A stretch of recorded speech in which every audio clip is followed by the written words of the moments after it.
I'm Damon Thomas, Chief Executive of SENSEi Networks, which is essentially a business operating in the IoT space. We started out with, actually sort of became an IoT company by default. We started out looking at the sort of concept of, at the time, what we call conceptual tracking. So understanding about not just the location, but the status and the environment surrounding an asset that we were tracking.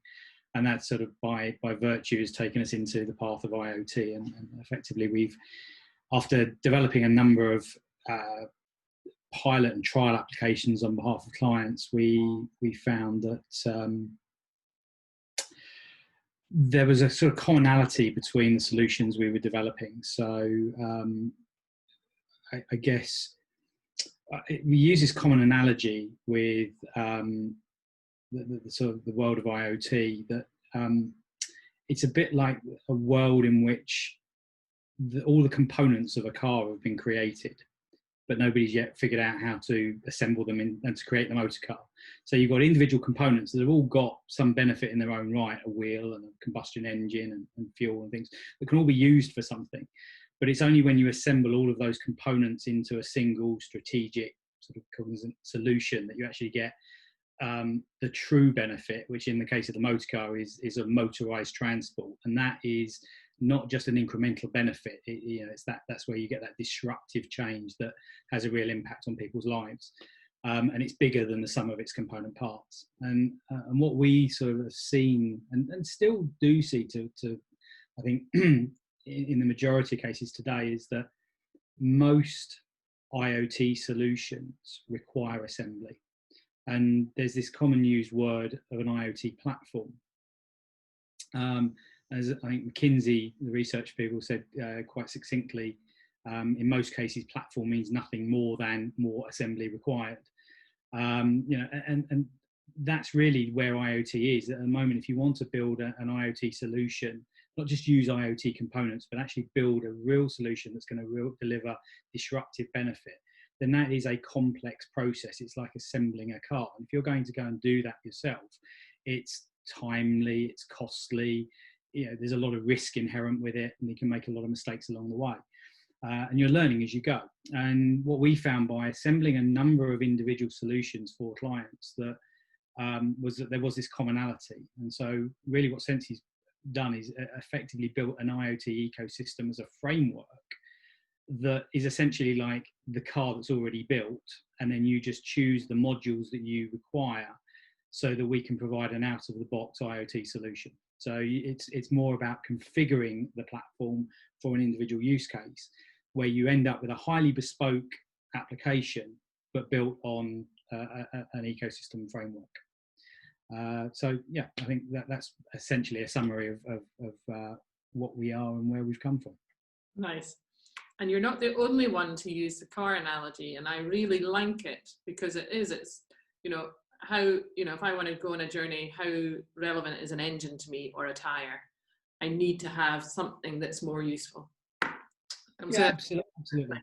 You've got a myriad of components out there from in IoT, from sensors and edge devices, and then you've got the cloud platforms, and and some people are taking a very vertical approach to it, whereby you've got a solution that is designed to do a very specific task. So smart home application, for example, where you've got sensors and a cloud platform and an interface that is designed for that one specific vertical application.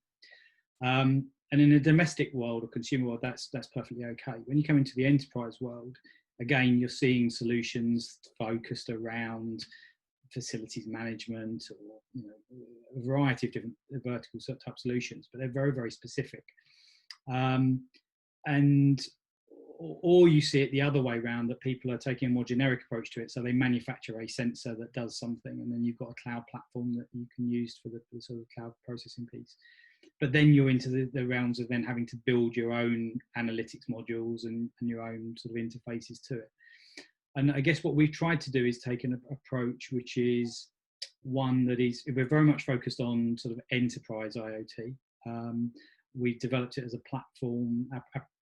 It's been interesting. Our journey's been one of constant I think that this is true of most people in IoT. It's been constantly evolving. We've been learning as we've been going, and we've changed directions a few times. Not I wouldn't say fundamentally, but certainly we've tweaked the direction that we've been going in, and tried to become more focused. I think when we started out, we had sort of ideas about where we might be going, and where we actually are is probably down one of those avenues. But we've sort of been much more focused with where we are. As I say, what we've now tried to effectively, at heart, what we offer is partners, system integrators predominantly, this framework that they can effectively take and deploy on behalf of partners to provide an IoT solution for a variety of different things, and that can be configured to individual needs. And then from that, as we're building these solutions, we're building an increasing range of template applications. So the front end is very different depending on the vertical that you're in. So, our platform's been used for everything from tracking deceased in the funeral industry to creating a digital toe version of the toe tag as a wristband, and then effectively completely digitizing that process from the minute the deceased is collected through to the moment they're put in the ground or cremated, and actually build a whole workflow management around that. And that solution alone saved one company 9,000 man hours a year, just by, in terms of completely radicalized their business, through to events, so sort of monitoring the position and behaviour of delegates within exhibition halls, to things like working with the Ministry of Defence and developing a personal welfare monitoring solution for soldiers undertaking extreme training in very remote environments where you've got no cellular communications, or where historically they've relied purely on satellite comms and voice to relay that they're okay and track their position. Now being able to provide essentially full biometric physiological monitoring of that individual, and a variety of other metrics, including environment. It's all very well knowing the metrics of an individual, but if you don't know about their environment, then you don't know the impact of the environment on them. So being able to monitor the environment as well as their own physiological measurements and movement and all of these things, and relaying that information in real time using LoRa. So a variety of different sort of things, all built on the same platform. Nice. Some great examples there. And if we then talk about you as a person, like you've been an entrepreneur and run your own businesses since 25, you said. Do you want to just talk about kind of your own personal journey, because you're basically a serial entrepreneur? It's something I always feel very uncomfortable with that term. People call me that, so I'm trying to get comfortable with it. But yeah, I guess I am. I mean, I very, very different things as well. I mean, my career started in property. I sort of worked my way up within sort of, initially I started in an estate agency for my sins, and then moved into new homes, and sort of progressed a career there. And then at the age of 25, decided to set my own business up, and sort of started with an estate agency, and then got involved in a bit of property development that led into financial services. And so I built a relatively small group of companies doing these different things, and ran that from 2000 until 2013. In 2007, I spotted an opportunity in the UK around the difficulty housing benefits tenants had in finding accommodation. And in that time, we just had this massive buy-to-let boom, and there was a lot of property on the market, and a lot of private landlords couldn't let the properties. So I saw an opportunity to try and match those two things together. So I developed an innovative scheme that involved insurance that enabled us to put housing benefit tenants into private rented accommodation, but overcome a lot of the traditional risks. And so sort of ran that between 2007 and 2013.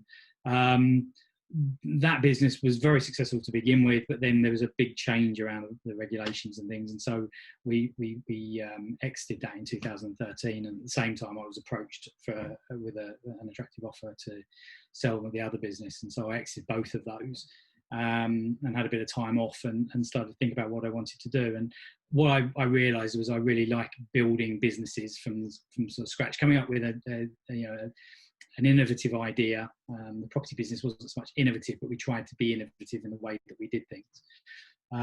So I really like taking something, taking an idea, trying to address a challenge, and then building something from it. So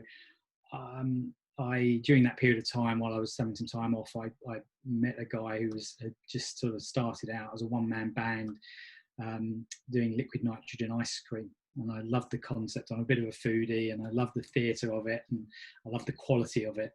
So I got involved in a conversation with him, and I ended up, long story short, investing into that, and then getting involved in that at an executive level and helping him get that business off the ground. So I spent a couple of years dealing with that. And then during that period of time, I was introduced to Matt, who's the co-founder of SENSEi with me, through a mutual friend.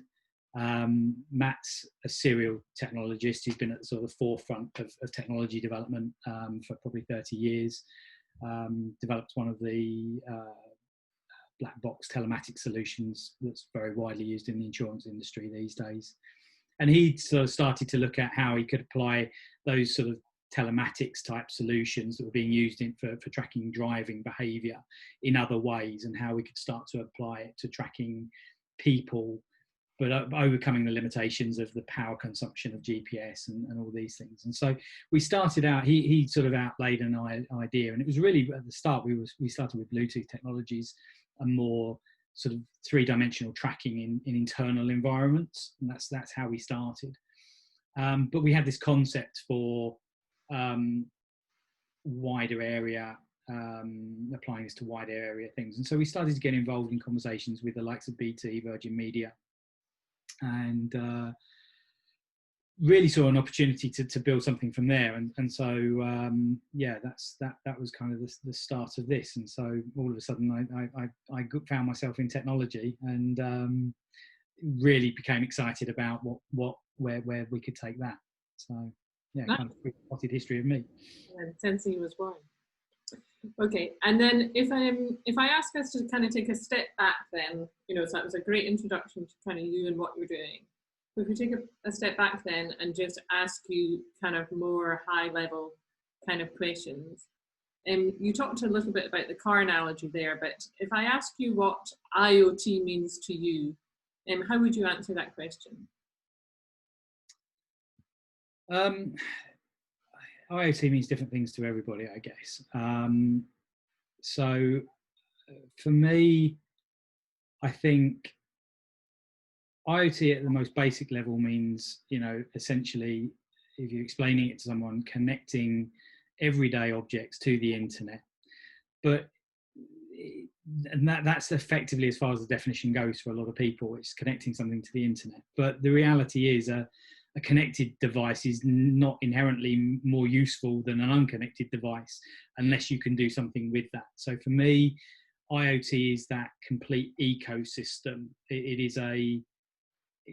It's almost, it does, there's this sort of concept of Industry 4 and all, there's this fourth revolution. And to me, IoT is that. Effectively, it's a revolution in its own right. It has the potential to fundamentally change, not just going back to that car analogy, and the inventing a wheel is an incremental improvement to you create a better wheel, it's an incremental improvement. You create a better engine, it's an incremental improvement. But when you combine those things, then I say you get this benefit that's bigger than the sum of the component parts, the motorized transport. And I think IoT to me is bigger than the sum of its component parts. It's the ability to really have an impact and disrupt the world for the greater good, in terms of essentially with things like healthcare and things like that. It can fundamentally improve the whole. It can extend people's lives. It can create freedom for people. It can positively impact on industry in ways that previously were not considered possible. It creates new use cases. You're creating things that could never be done before with it. So yeah, how you succinct, how I've probably not been particularly succinct in the way I've described that, but for me, it's that it's something that's bigger than the sum of its components parts. It's not something you can really describe in a usual way. And then if we kind of then take another kind of step to the side then, so if that's IoT, and it's all of these different pieces. So there's an ecosystem which you're operating in, and what you're talking about is creating a platform to enable different pieces of that ecosystem to join together so that you can get this bigger value out of it. And from your perspective of the ecosystem, how would you describe kind of the ecosystem and how it works for you, and given its maturity today and where you would like it to get to? Okay, so yeah, I guess, I mean, the IoT ecosystem comprises of these various components. So, you know, and you've got people that sit in different aspects of it. So you've got the sensor manufacturers that are focused on producing the devices that are actually collecting the data. You've then got the sort of access network, the communications piece, so the LoRa's, the NB-IoTs, and you know, all of the various different communication technologies. Then you've got essentially got the sort of the cloud layer, the cloud platform layer, and you've got a variety of players in sitting in that level. And then you've got at varying different degrees, obviously all the data analytics pieces, and then you've got the sort of the user interface pieces and the sort of user experience layer. And I appreciate a lot of companies sit in one area or another of this. SENSEi really does span the entire thing. So we are end to end. So literally we have proprietary hardware, but we also integrate a variety of third-party sensors. Hence, you know, we first met through obviously the intention to integrate SenseTerra sensors into the platform. So we're integrating more and more third-party sensors now. We have our own LoRa application network servers. We deploy private LoRa networks. We're now working towards deployment of public LoRa networks in the UK. We're agnostic when it comes to communication technology. So our platform, what you tend to find is a lot of these players focus on one particular technology. So LoRa being one, obviously all of the players there, essentially they're geared up to work with LoRa devices, process LoRa data, and then put application servers onto a LoRa network server.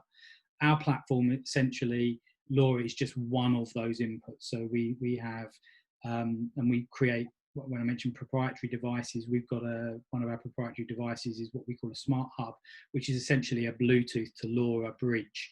So it's a device that can be deployed on a fixed or a mobile basis to monitor a variety of Bluetooth devices, and then relays that information over LoRa, so that we effectively can get Bluetooth information in, but over a LoRa distance.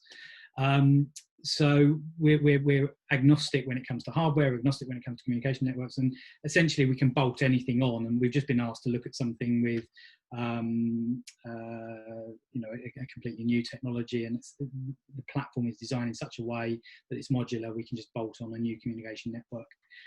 The cloud processing, we've got a proprietary cloud processing environment.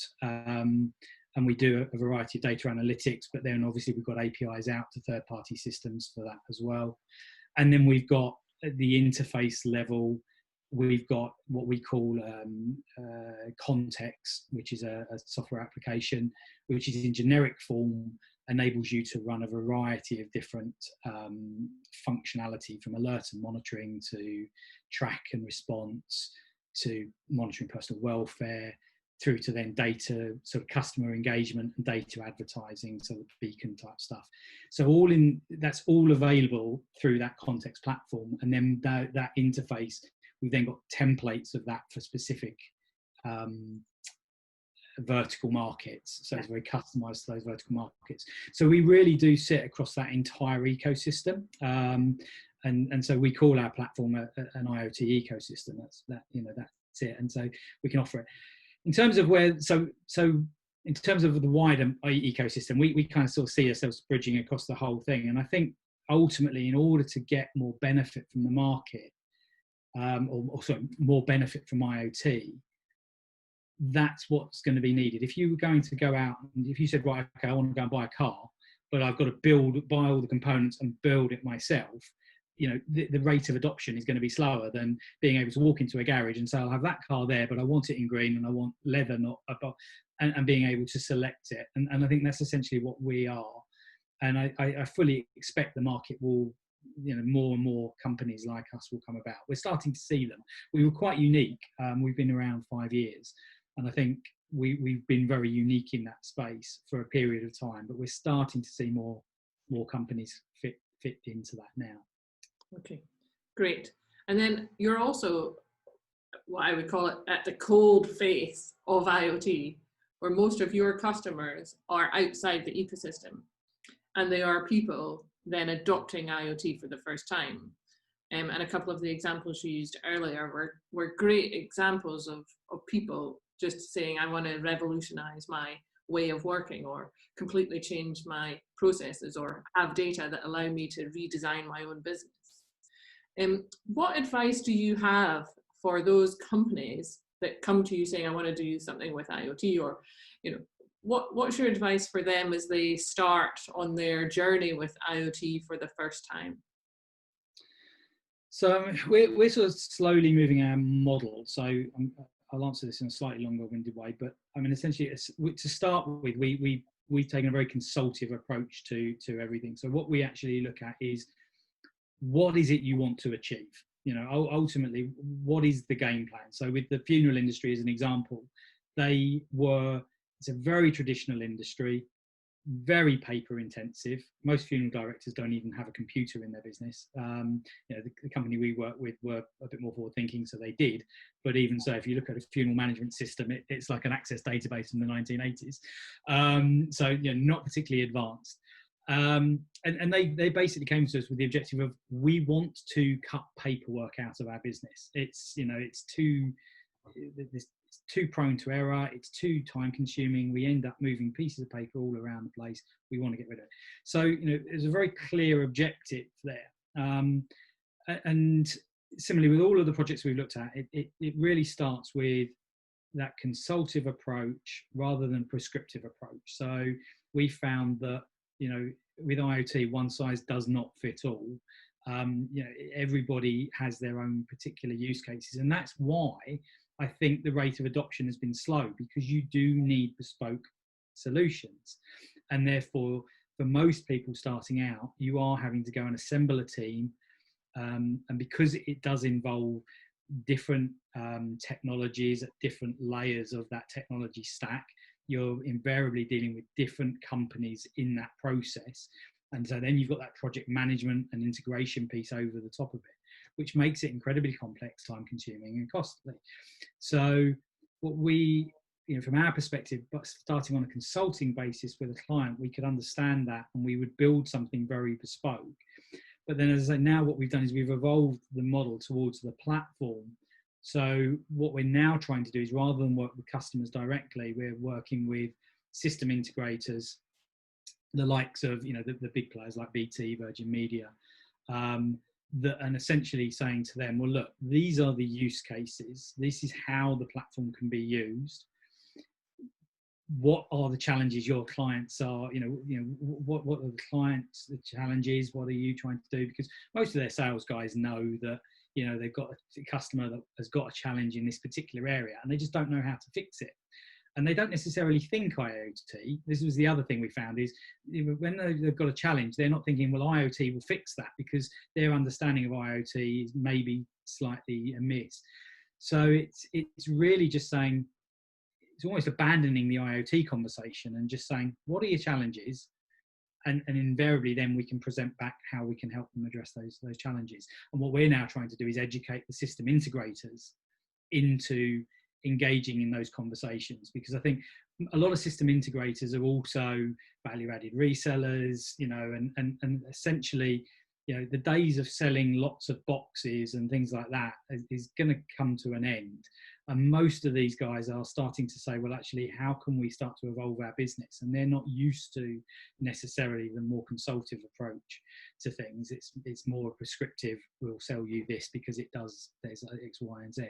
And I think that's where the market's changing. And so we're spending quite a lot of time supporting those SIs in having those conversations with their own customers, and then working with them to effectively provide these sort of framework solutions.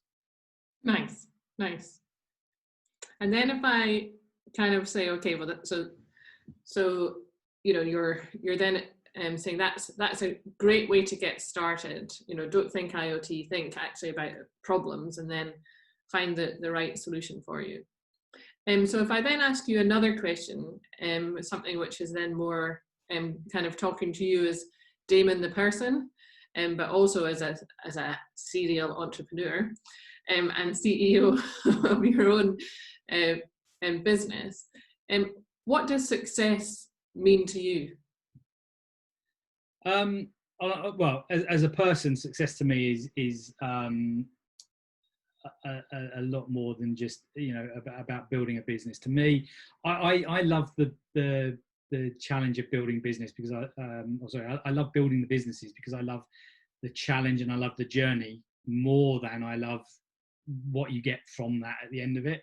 To me, so success for me is just having fun every day in what I'm doing, enjoying what I'm doing, and yeah, just having fun at doing it. And you know, being able to, I mentioned to you before this, you know, I've got two very young children. So for me, you know, my priorities have somewhat changed in the last 18 months in terms of success for me is also being able to spend as much time with them as I possibly can and enjoy them. But so it's, yeah, I think on a personal level, what I want to do is be able to, I like to be able to do things that have some kind of positive impact in, you know, on society in some way. So whether that be, you know, with the property business, just serving people locally and sort of overcoming challenges that they would otherwise have faced in terms of their moving experience or whatever. You know, today it's about being able to say that success for me is basically being able to deliver something that is going to be a part of that IoT of the future. So, you know, we're firmly ingrained as one of the main players in the UK space now. We're still not particularly well known. It's funny because most of our work has been focused up until now with the likes of BT and Virgin Media, and a lot of it's been on the innovation front. And so we're not necessarily a high street name, far from it at the moment. And so for me, success with SENSEi will be when we are that. But as I say, it's more than just how the company does from a financial perspective. It's about actually having made a positive contribution and helped define the shape of IoT for the future, I guess. And as I say, on a personal level, making sure my two little, my boy and girl grow up and fit and healthy, and I get to enjoy as much time as I possibly can with them. Wonderful. Thank you so much.